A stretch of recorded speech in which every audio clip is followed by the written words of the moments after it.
Okay, good afternoon, everybody. It's 1 o'clock on the dot, and I think we have very little time, and I'm expecting more people to sign on. I'm Catherine Haynes. I'm a senior program officer at California Healthcare Foundation, and am the author of this RFP. My goal this afternoon is just to hit the high points about what we're looking for, and then to leave enough time to answer your questions.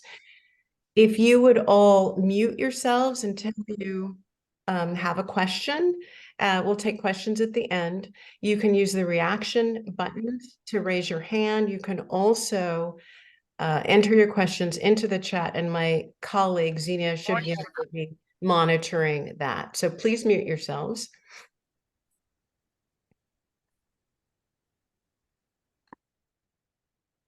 Okay. So we are here to discuss the RFP and answer your questions for addressing anti-Black racism in California's healthcare delivery system. And I apologize to you for the doorbells. There may be many of them. There were over 150 people who signed up for this webinar. So I'm sorry we can't get rid of them. So we are issuing this and accepting applications for quality improvement projects that address anti-Black racism in California's healthcare delivery system. And through this request for proposals, we're hoping to accelerate implementation of such projects, learn from them, and contribute to the knowledge base for clinical interventions that measurably improve the health outcomes and the healthcare experiences of Black Californians. We also hope that there will be successes and that those successful projects can be integrated into normal operations. Next slide. Grounding our work is some work that we funded with NCQA, the National Commission for Quality Assurance. They have created a health equity measurement framework.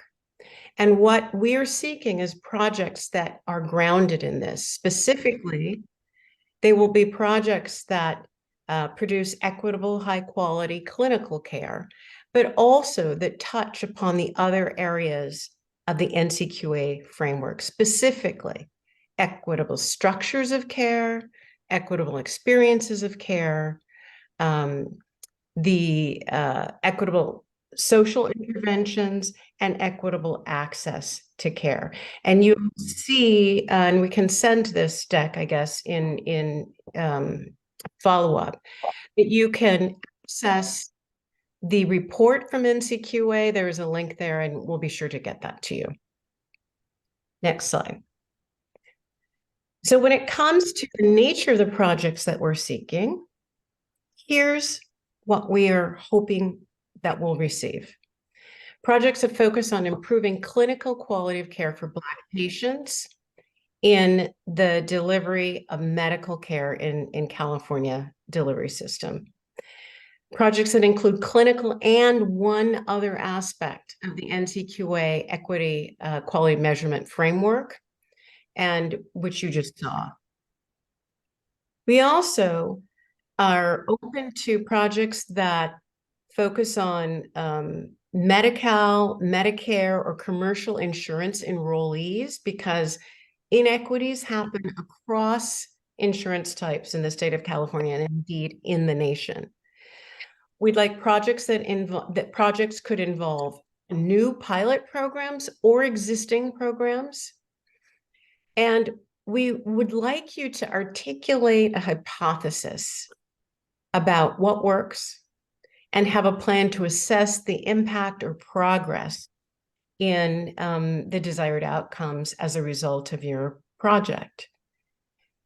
You can use all of the funds for measuring impact if it's warranted. It's possible that you have a project that's ongoing that you haven't had funds to systematically assess, and we're willing to give you the funds to assess it.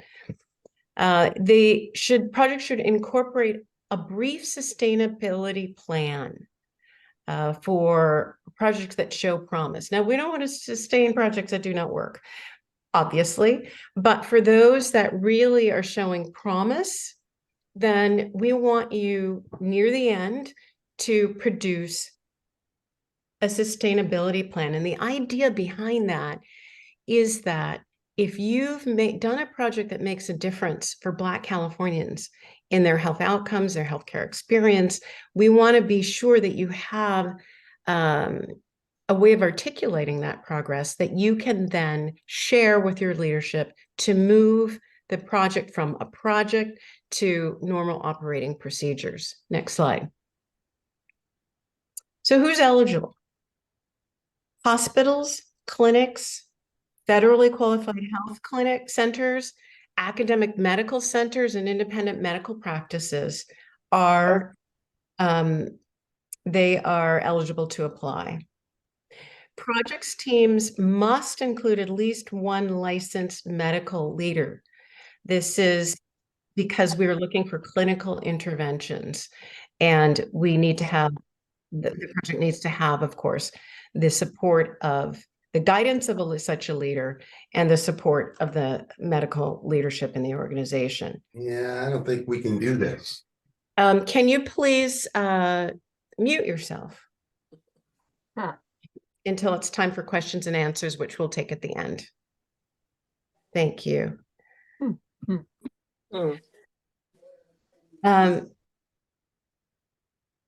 We seek grantees that agree to share their approaches and their lessons learned with fellow grantees, and also in California Healthcare Foundation publications at the appropriate level.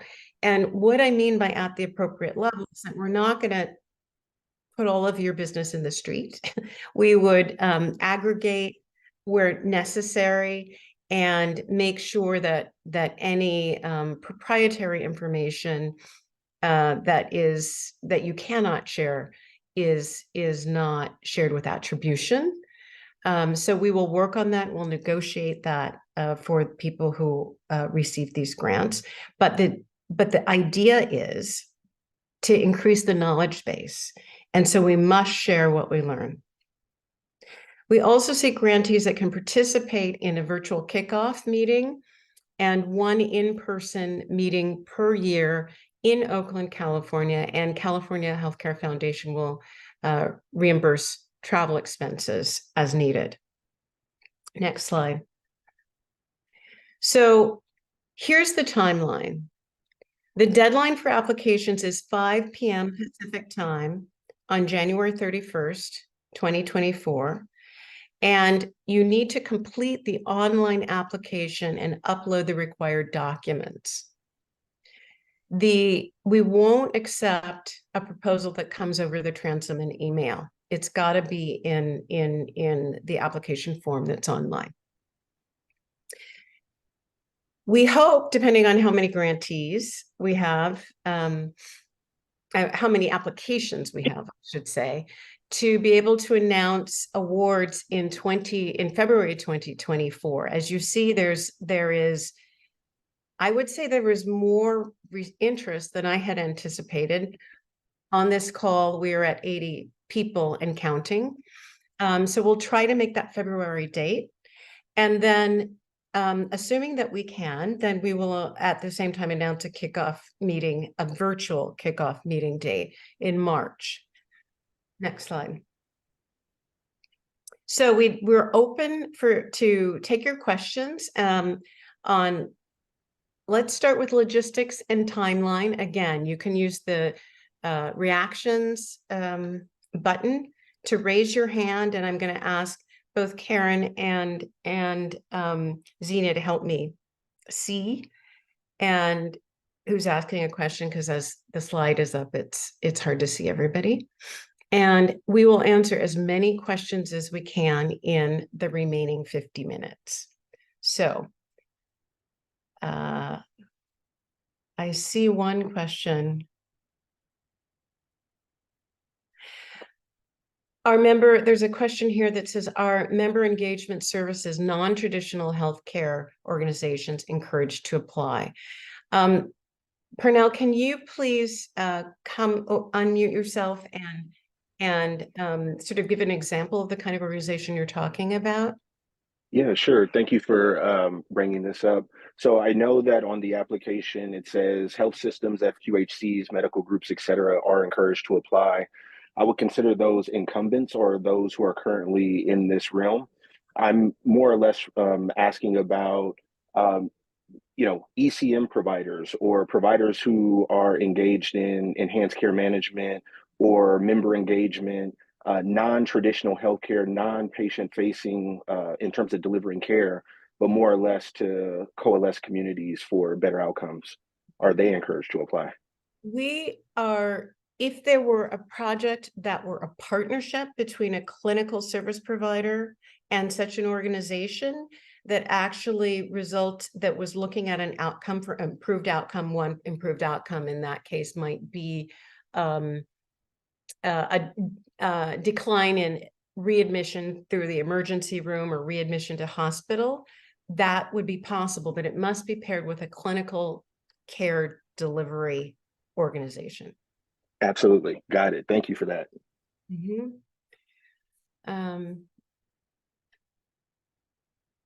Yes. So there is a question that said, would an academic institution, health sciences with clinical faculty, be eligible? Yes. So academic medicine and in care delivery absolutely is eligible. I see, Courtney, you have a question. Yes, I put this a little bit further up in the chat. I know oftentimes when people are looking to fund projects, they want to see a project that will serve like thousands of people. Yeah. But I also saw that there was like pilot programs. And so we're thinking about something that would be a series of retreats that might serve like maybe 20 or so folks to get the initial information. And I wondered if that would be a project that would I am not looking I'm looking for impact or promise, right? And I am open to, for those of you who are familiar, and I'll put it in the chat, with rapid improvement style projects or small tests of change. I am open to those kind of projects. What I find is that if you have a smaller project, you can tweak as you go, learn as you go, and may get to a better outcome than if you do a huge project and put all your eggs in one basket. And then at the end, you realize it doesn't work. So as long as it meets the criteria of improving clinical quality of care and hitting on one of the other points of the equity measurement framework, size is not of great concern to me. I just want to be sure that you can measure progress or impact. Thank you so much. Help, Xenia, what question should I go to next? I'll take you up. Go ahead. Sorry, Karen. Okay, there's a lot of questions about the project team and the clinical leader, Catherine. So, are there specific licensure requirements? Could a lactation clinic staffed by a lactation consultant? Does clinical include behavioral health? So I think maybe just expand a little bit, Catherine, if you could on the. We had envisioned this project as primarily physical health.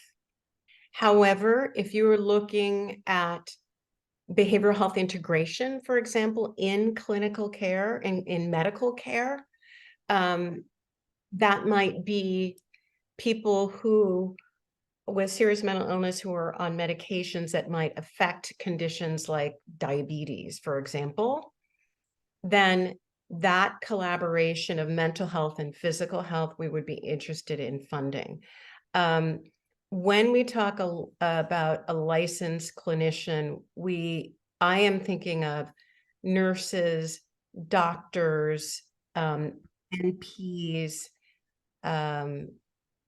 If you can make an argument for, so if a nurse lactation consultant certainly would work. Did that answer that question?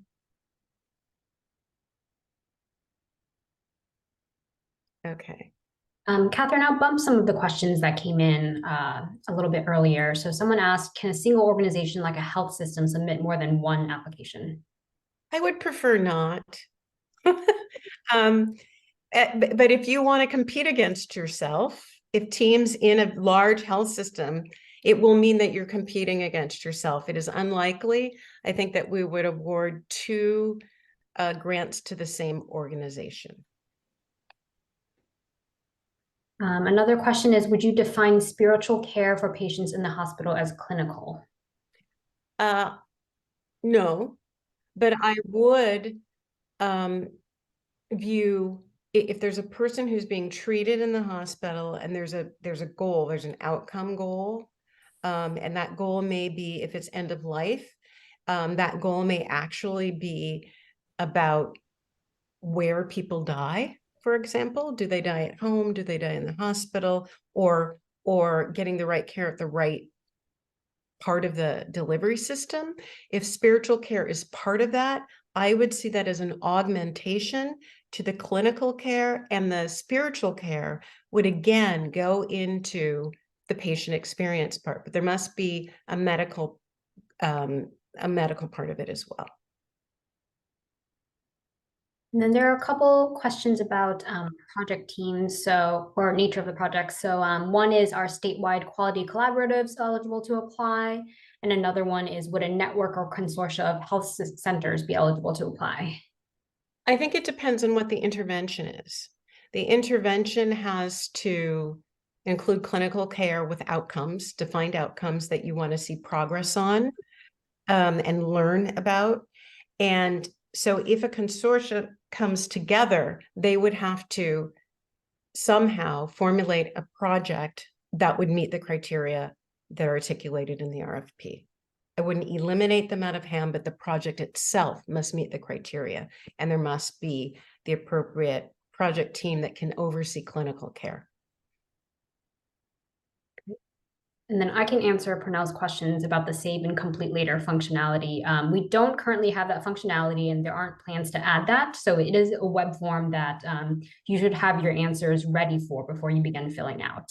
But in the RFP document that you can download from our website, it has all of the questions at the end of that document. So hopefully that'll help you fill the web form out. Great.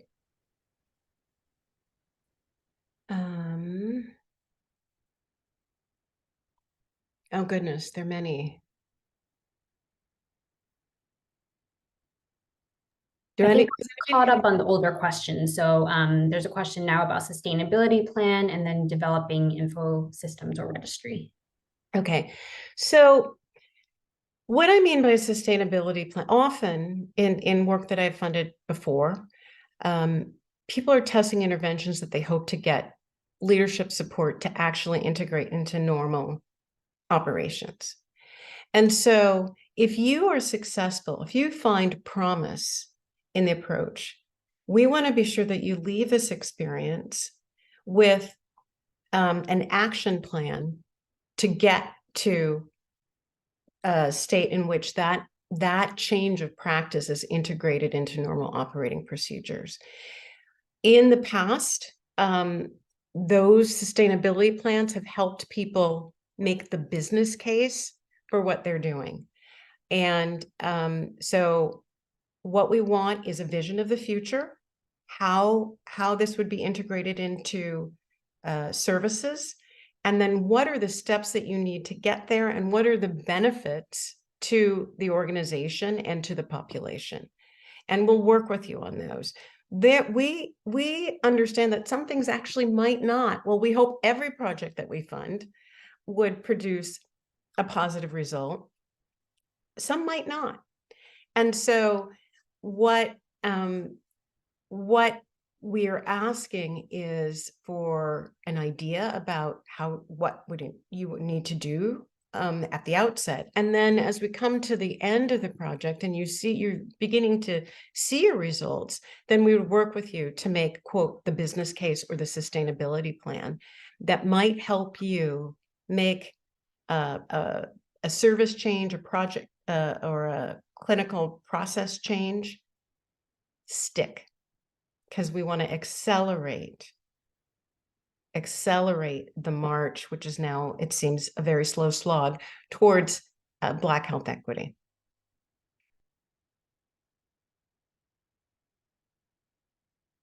Other questions? I want to put a couple of things in the chat for you to think about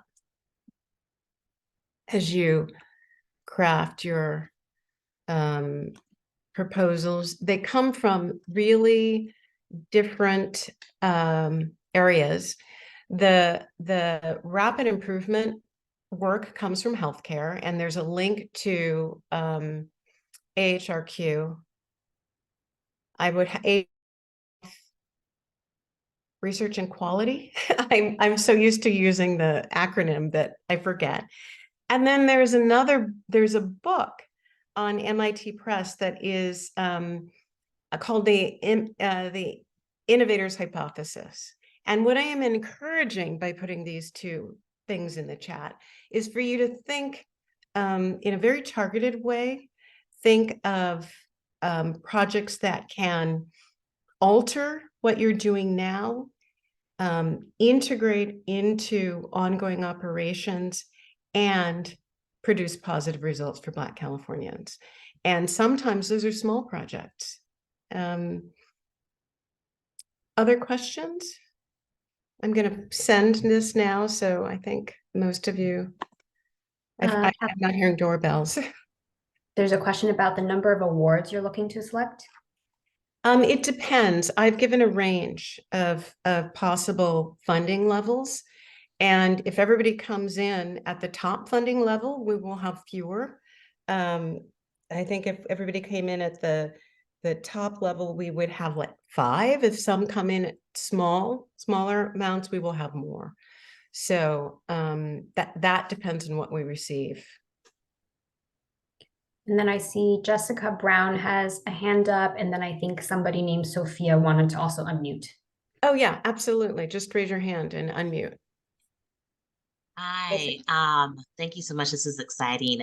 I don't think we qualify because it sounds like we're a county program, but we are implementing a culturally responsive intervention at our county level clinics. And that is incorporating an anti-racist training for our executive team on the foundations of anti-Blackness and how that impacts our levels of care.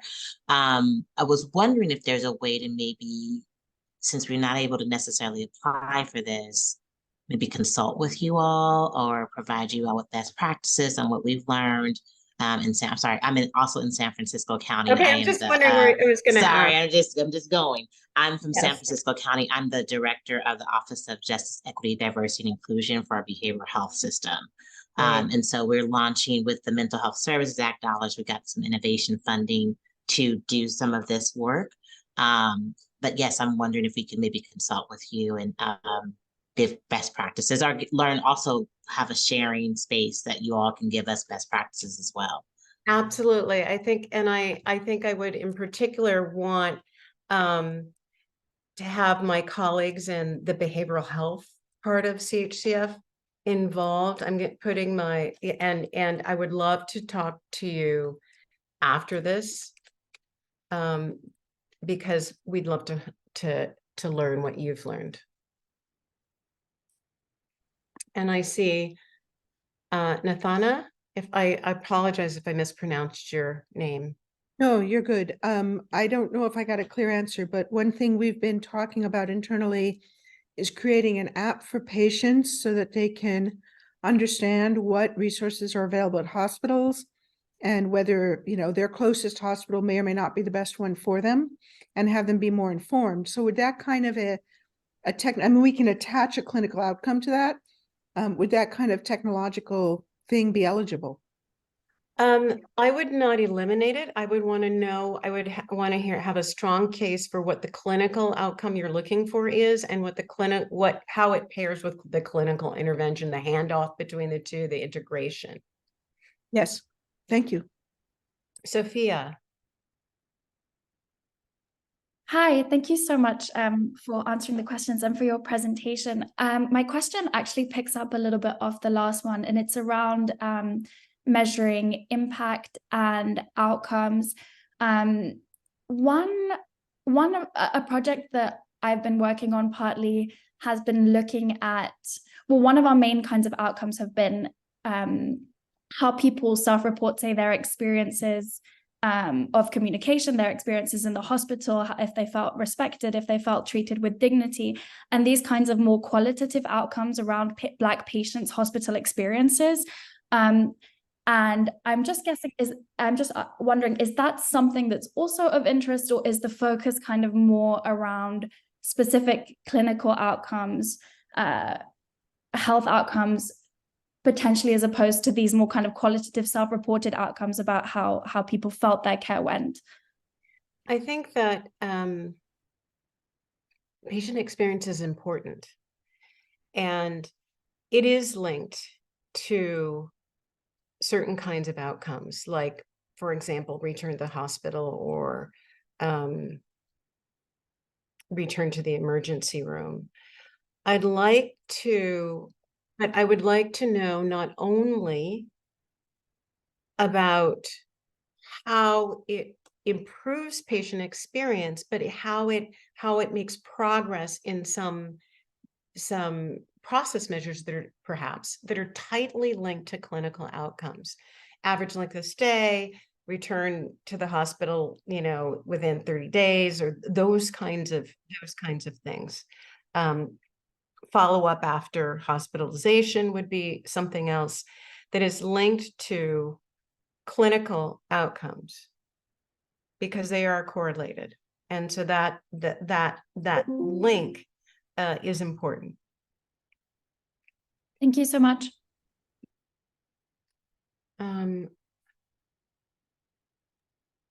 There's one question from Sabrina that's quite long. I can read it to you. Our organization works primarily with African American congregations in partnership with physicians and therapists.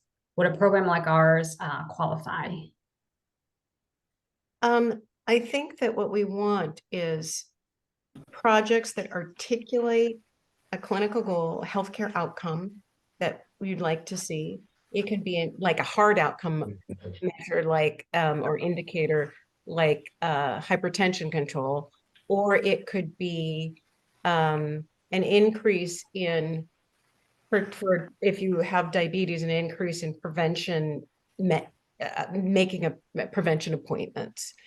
But there needs to be a tangible clinical link. And I'm interested in this case, since it would be, again, I see you, Sabrina, that it would be a partnership between some clinical entity and this other part, which is part of the social interventions in the framework, the NCQA framework, right? Just as similar to the enhanced care management question that came up earlier. There needs to be a clinical component and there needs to be an articulated outcome that you're looking for. Will there be special consideration priority given to application with diverse teams in leadership? We will look at the team composition. We'll look at your argument for the intervention and how it's linked to addressing anti-Black racism in the healthcare delivery system, and the expertise that you bring to running the intervention, and also to both the clinical side and the other dimension of the framework.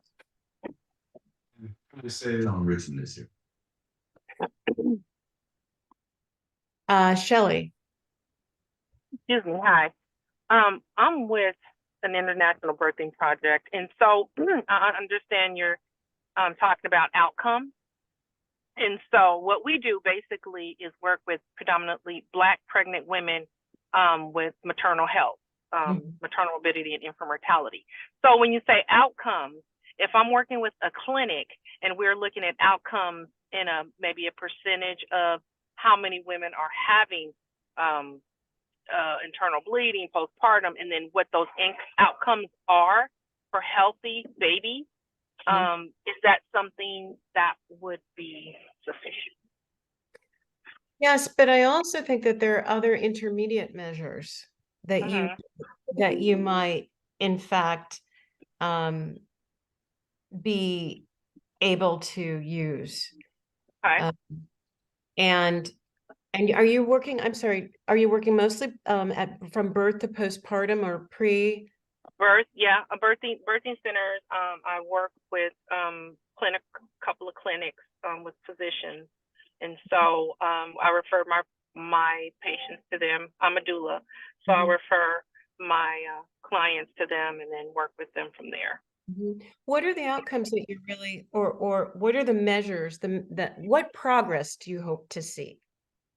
Progress to see Black women having healthier babies and healthier outcomes with less stress and less issues that are happening in hospitals and birth centers for women. So so you would be seeking, for example, a reduce and report of negative experiences in the hospital. Exactly. Okay. I am gonna, Amelia, are you here? I don't know, my colleague who is leading Birth Equity. I am. Oh, I great. am. Okay. I think you're better qualified than I am to address, we want a clinical measure that could be short of the big measure that you're looking at. And I'm wondering if you could speak to what would interest you, Amelia. So one, I just candidly, I think what would interest us is, so for those who may not know me, of course, most of you do not. My name is Amelia Cobb, Senior Program Officer here at CHCF. I have the pleasure of working with Catherine as my colleague. I lead our birth equity work that's centered on Black birthing people. So just wanted to give an overview of that. What would interest us? One of our main focus and goals is to lessen the Black maternal mortality rate in California. And when we say lessen to make it more comparable to other races and ethnicities. And so I don't want to sit here and say exactly what project we're looking for, because that is the whole purpose, to be innovative. So I don't want to go into detail of that, but what I can say is looking at what is actually happening in the delivery system and hospital, because candidly, that is where Black birthing people dying. And so the question becomes, what innovations can happen to move the needle on that? Would be really what we're looking for. Okay, so something like I don't know, I want to say like surveying or looking at county records and numbers, because we know we look at those. Well, this is more of an intervention project within the delivery system, not necessarily a research project. Yeah, I just want to say, like, one of the things that Catherine has so beautifully outlined is in this RFP, there are some guardrails, but it allows great innovation and opportunity to do something different and test it out. So that's really what we're looking for, is something that could be tested out over a 2-year period that can begin to move the needle within a delivery system. And the last point I say is, if that's one particular hospital that has a high number of Black birthing people within their delivery unit, or if it's 2 hospitals, or if it is a health system. So those are some examples. So I'll give it. Thank you. Yeah, no, thank you. I appreciate it. That clears it up a little bit more. And so when I was saying, looking at numbers, looking at what the numbers are previously, and then comparing those to maybe what, and we don't have a lot, I'm not saying we have a huge group, but looking at numbers that we're bringing in to compare, you know what I mean? And that would be an outcome of improvement, for example, right? If we have 95% improvement of women that have had healthy deliveries and outcomes. I am going to drop, this is Amelia, I'm going to drop my email in the chat in the event people. Great. Great. So we can answer the more broader questions as well. So I think that might be helpful. Great. Thank you. Appreciate it. Thanks so much, Amelia. Other questions that I have missed in the chat? Is anybody caught up in the chat? If we happen to miss your question in the chat, please raise your hand. I apologize if we missed anything. Are there any questions about logistics or timing? There's a question about funding from Purnell. Catherine, are funds allocated all at once or over the 2-year term? I think it depends. I've actually been thinking about this a lot because I gave a range. There may be smaller projects that can be done in a tighter period of time. And so then 2 years, it's possible that you would do it in 18 months. And so I would like to fit the funding to the timing of your project in a way that makes sense. Does that answer the question, Purnell? Yeah, I think it does. I think it's a matter of how the budget is built and submitted, and that will allow you all to think about how to distribute the funds for that project, right? Right. And I really think if you've got, it is possible that you'll have an 18-month project. It's also possible that you'll have a 2-year project or, you know, whatever. There will be, and you'll apply for the funds up to the limit that, you know, within the bounds of what we've made available. And we'll judge that budget on the activities that you propose and the timeline that you propose. So I am not, it poses a problem when it comes to when we do the final convening. But if people finish at different times, but I am all for being logical and rational and practical in doing this work. So we'll work out when graduation happens or whatever. But your budget needs to reflect your activities and your timeline. And if it's not a 2-year project, don't stretch it out. This is urgent. Agreed. Thank you. Other questions? I was so worried we wouldn't get to everybody's question when so many people signed up.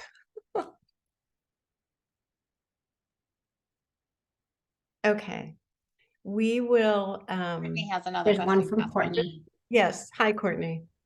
Hi, I put it in the chat, but I just want to clarify that when you're talking about medical outcomes and we're thinking about at the intersections of mental health, it's not like psychiatric diagnoses like major depression disorder, but it would have to be something like fibroids or something like that.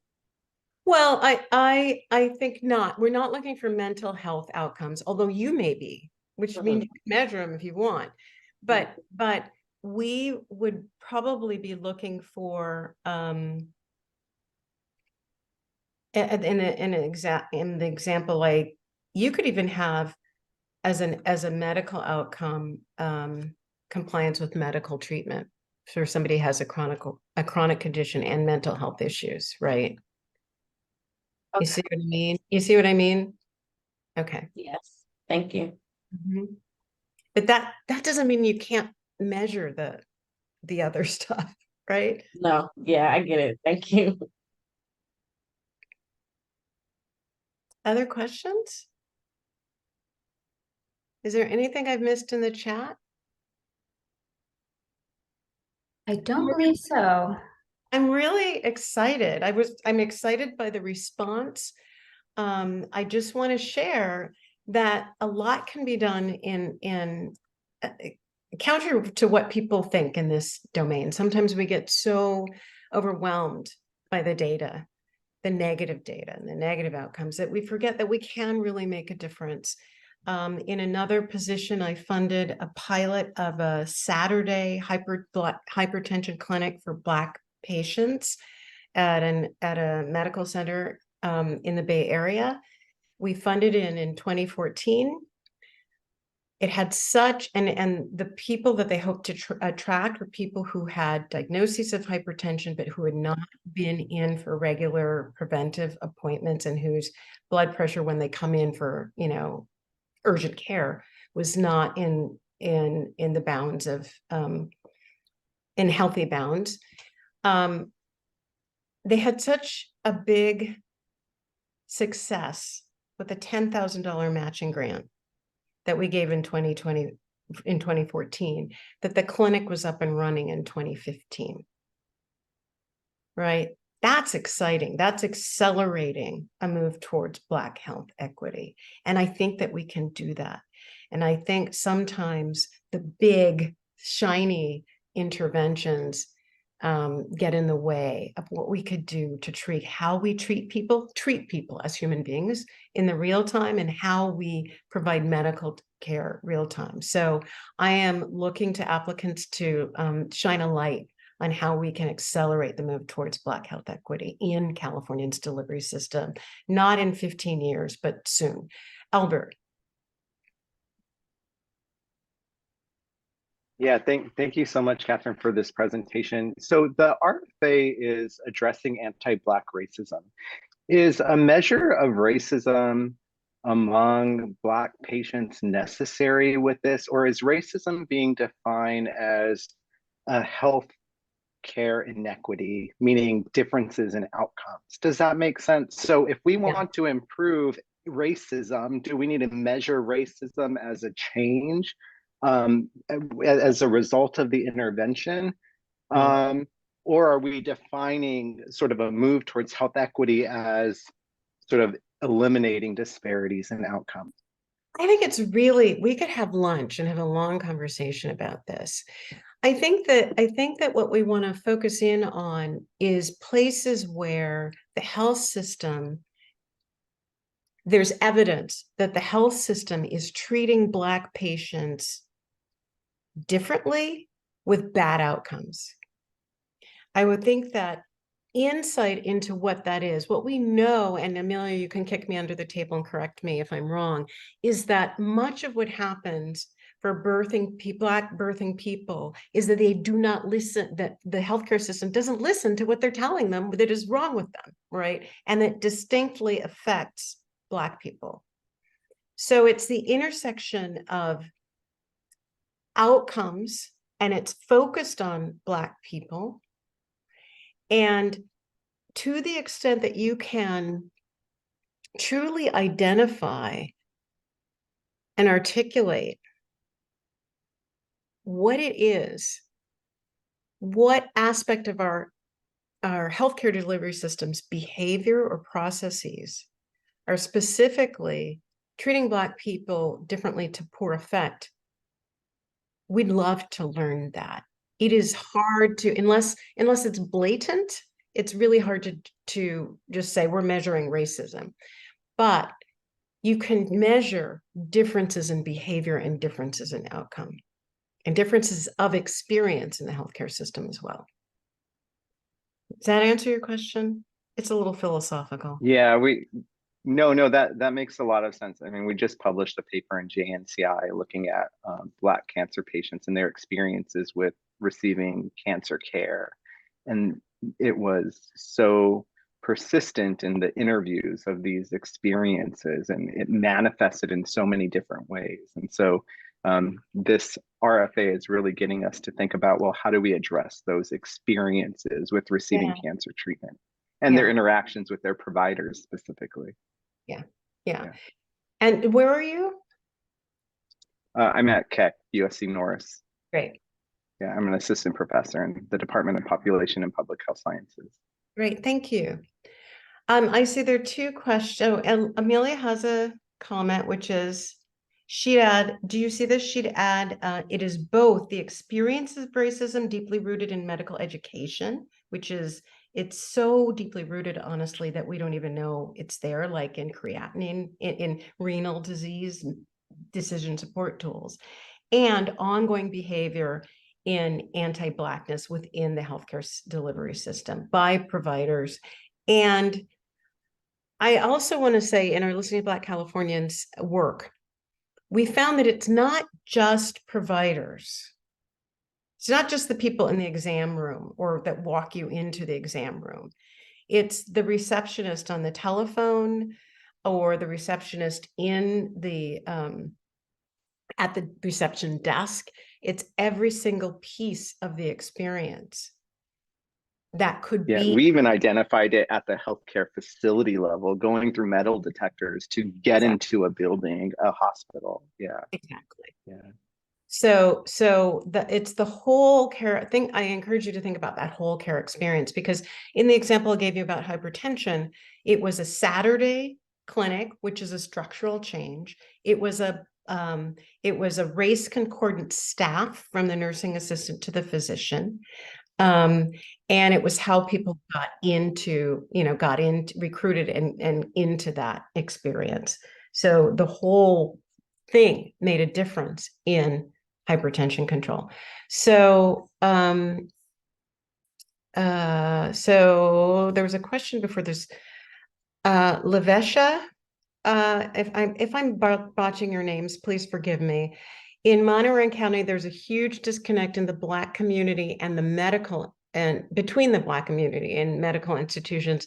I've been in conversation with hospitals and brought up the need to address anti-Black racism. Absolutely. And our research has shown that bad experiences in the health system prevent people from going to the doctor until later. And if they can avoid it, they'll avoid it altogether. Which of course leads to other sequelae like late diagnosis. Okay, any other questions? I would like to extend on what was just stated. My name is Rashawn Lane, and I'm a senior scientist at Sutter Health. And if we are looking at more like organizational, structural racism within our healthcare system, which may ultimately lead to another outcome. So if it's like doing work with graduate medical education, or thinking about certain policies that may be perpetuating racism, would that still need to tie to a clinical outcome? For this RFP, it would, but California Healthcare Foundation is doing work on workforce and is thinking about graduate medical education.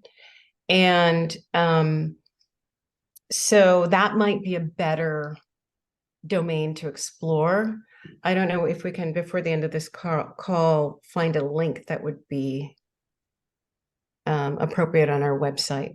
But we have a whole workforce domain, and they are working on pipeline and education. And so is California Wellness, to tell you the truth, Foundation. Okay, yeah, I'm just thinking about there are, different ways to measure racism throughout the pipeline, and sometimes it's hard to connect the, institutional policies that you're working on to hypertension control and rates or diabetes control. So just wanting to think about the full pathway and where we may be able to measure. Yes, that's absolutely true. And there's absolutely workforce work that's going on, and pipeline going on, and graduate medical education work. So I'm glad you're doing it. For this RFP, we really tried to focus in on the delivery system. All right, thank you. Thank you.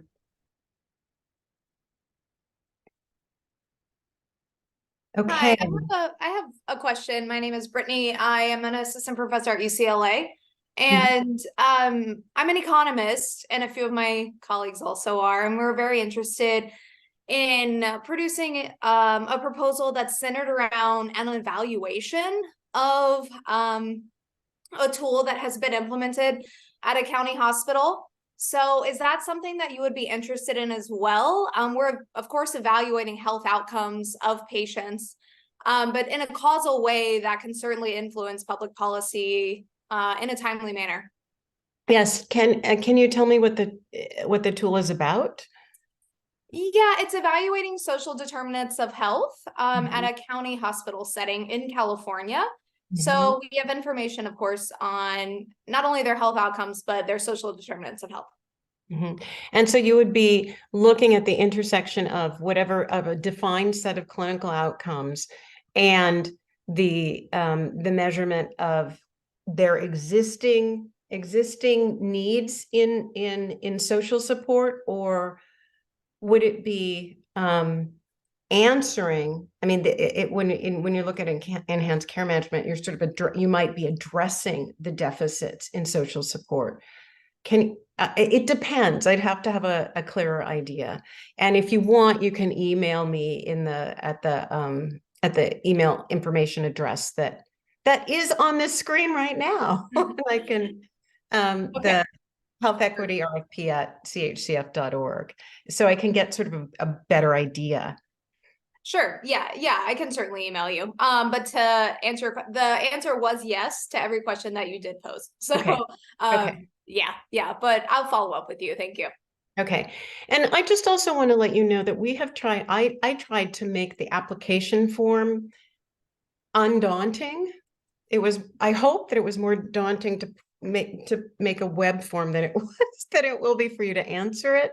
The reason we put the questions attached to the RFP is because I have been on the other end and answering questions, and it's much better to know what all the questions are if you can't stop and save, and so you can prepare and then just dump it in there. Because what we want is to level the playing field, to get a variety of people to apply, so that we have learnings in different kinds of settings among different populations, and anchored in the clinical, also addressing learnings in the other domains of the framework.